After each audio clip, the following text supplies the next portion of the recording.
Hello, my name is Sonia Botnar. Welcome to Art Talks. Today we are presenting a book, Solomea, Star of Opera's Golden Age, that has been published in two languages. To me, this is very symbolic because the book is about Solomea Krushelnicka, who was fluent in both Ukrainian and foreign languages, and the author of the book also has Ukrainian roots. I am pleased to introduce Mr. Andriy Semotiuk, who wrote this book, is a well-known immigration lawyer and is also a descendant of the family that the book discusses. Welcome. Thank you. Happy to be with you here today. I believe that the viewers and readers will be very interested to learn how the idea of this book originated, how it was realized, and thanks to what events we now have this valuable edition in two languages. Well, that's a great question to start off with. Well, I grew up in Canada, and my parents came from Ukraine, and Solomia Krushelnicka was my great aunt. That is to say, my grandmother's sister. So during the course of my growing up, I learned about her from my family members, in particular from my mother, who also was named Solomea, and her sister, my aunt, Olena, who lived in Los Angeles. My mother and I lived in Edmonton. But I have to admit that while I was growing up, there was not that much discussion about Solomea and her life. I just remember one poignant moment. It was when I was in approximately grade 3 and I came home from school and I was having lunch and my mother came into the kitchen as I was sitting at the kitchen table and she was opening a mail up and she opened up a letter and she said, "Oh, pomerla tata Solomia." And I thought, oh, kto to je tata Solomia? Who's tata Solomia? And she said, "Oh, she was nasza tata I slavna spivačka, a famous singer." But that was about all. And I was very young back then. I mean, I was only about 5 years old.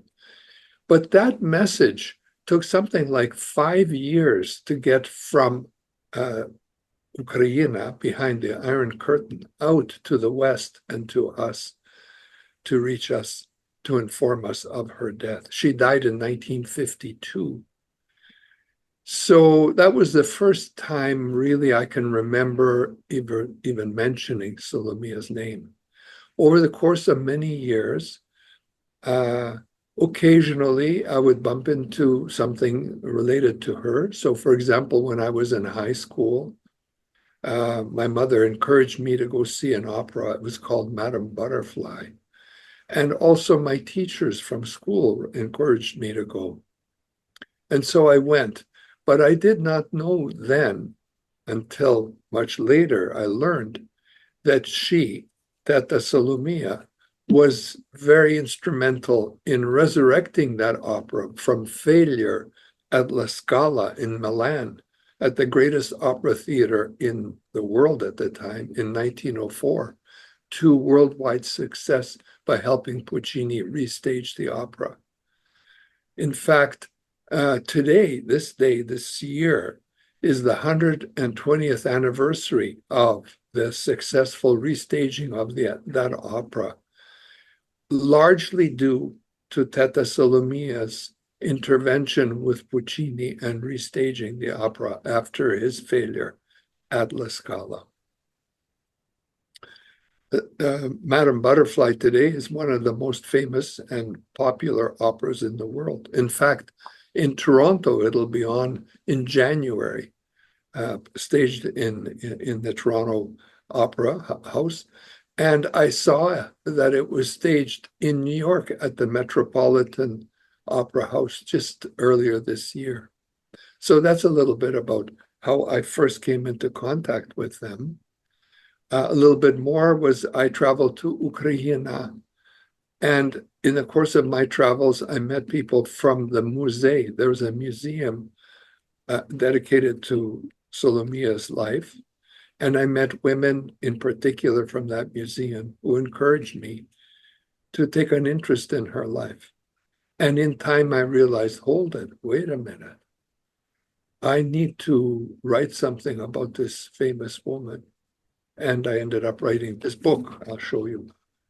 This is the Ukrainian version, SOLOMEA. There's an English. I have the English version back. I have the English version right here as well. There you go. Yeah. So that's how I ended up writing the book.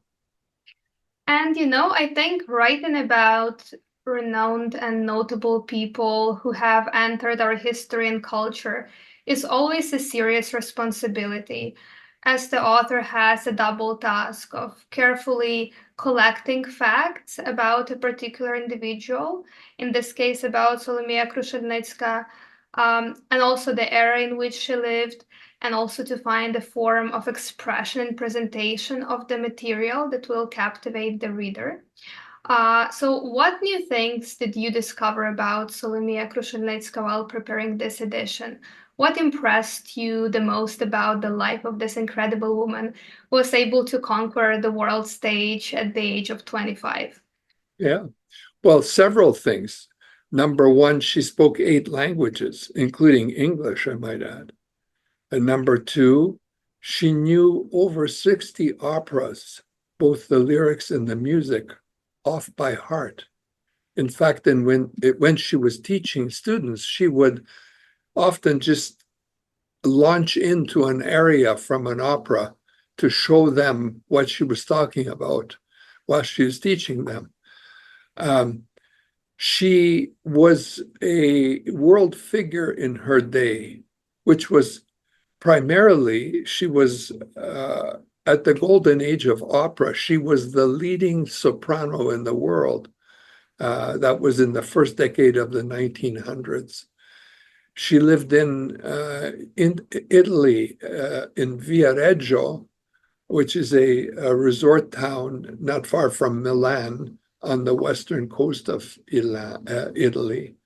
And she entertained some of the top people, Puccini, Toscanini, Caruso, and others, or at least met these people and performed with them in the course of her life. She performed in all the big theaters in Europe, in North Africa, in South America, in the United States, and in Canada. In fact, she came to Canada in 1928. She performed in Montreal, she was in Toronto, and she was in Winnipeg, where she performed in Winnipeg. So these were the outstanding achievements that I learned as I studied her life. And she must have been really dedicated to her profession, to reach those heights. And reading your book, we can see that Solomea was a very career-oriented woman and a feminist as well. Can we say that Solomea was a woman breaking traditions and making a way for a more modern way of life? Absolutely. She was a groundbreaker. She, first of all, she was one of the first women in the world to own a car. She had a car just when the cars were invented. She traveled all over the world. I mean, very few women travel at age 25. In her 20s, she traveled all over, South America and so on. She had friendships with some top people and intellectuals, Franco, Lesya Ukrainka, and others like that. Lysenko from Ukraine, from Kyiv. So she had quite a following, or at least a collegial circle that she circle that she was part of. As she married the mayor of the city of Viareggio, who was a lawyer and twice elected mayor of the city of Viareggio. An incredible life in that respect, something no equal. And I'll tell you some of the key reasons why she was such an incredible person.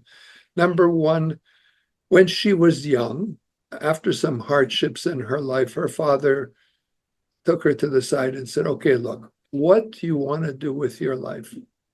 And she said, I love singing. I want to sing. And the father said, okay, if you're going to sing, we're going to send you to opera school where you're going to learn to sing. And they did. First to Lviv, the opera house in Lviv, or the opera school, and then to Milan, which was the leading place in the world for opera, where she studied under one of the great opera teachers. And then over time, she made her way into the opera world. Now, she was outstanding for a number of reasons. Number one, she was very beautiful. She was physically in great shape. She must have been a great athlete to be able to perform every night like she did. She was a great actress. She took acting and learned how to act and be in dramatic roles. It wasn't just standing there singing, but she was able to act in the course of her opera performances. Number three, because she knew the words, the languages that she was performing in, she was able to perform in French, in Italian, in Polish, for example, in Spanish, in all these languages. It was incredible that she'd be able to do that. So those were some of the factors. But I believe the key factor was that she was intensely devoted to becoming the best in the world because she loved her craft. It was something that was unique to her. She had a unique voice that enchanted the world wherever she went and sang. The voice was outstanding. You can learn about her voice. Some of her singing is recorded on YouTube. And just as an experiment, you can listen to her sing, and you can listen to Maria Callas, who is a famous current or more modern opera star, and hear them sing the same aria from Madame Butterfly. And I believe if you listen to her singing versus Maria Callas, who was a great singer, I believe her voice was more outstanding than even Maria Callas's. So those are some reasons why she was so successful. And you mentioned how she traveled the whole world. She also lived majority of her life outside of Ukraine, but she always carried her Ukrainian heritage with her. She always cherished it. And I also read somewhere that Solomea Krushelnicka always carried with her Kobzar by Taras Shevchenko. Why do you think this book was so dear to her? Well, Shevchenko was dear because he was Ukraine's great poet and also an artist. One of the disappointments of her life was she was not able to perform in Kiev. She wanted to perform in Kiev, but it was just not possible under Tsarist Russia. And it is true, she was a great patriot. In fact, one of the things I write about in my book is the story of how she performed before Tsar Nicholas II. One day, when she was in Warsaw performing in the Polish opera, a Russian general appeared at her, dressing room, and speaking to her in French, asked, could she come with him on a train because the Tsar Nicholas II, has requested that she perform in his court in a place called Skabornici, I think. It's a town now in Poland, but back then it was part of the Russian Empire. And she was put on the spot. What do you do when the Tsar of Russia wants you to come and perform? Now, the Tsar of Russia is the symbol of anti-Ukrainian hatred.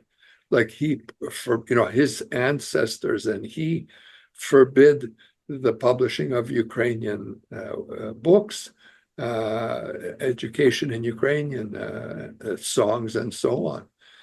But she decided she would go, and she performed before the Tsar, and performed a number of arias from the opera world, and then the Tsar asked for a little more, for her to perform a little more, and she sang some Ukrainian folk songs to the Tsar.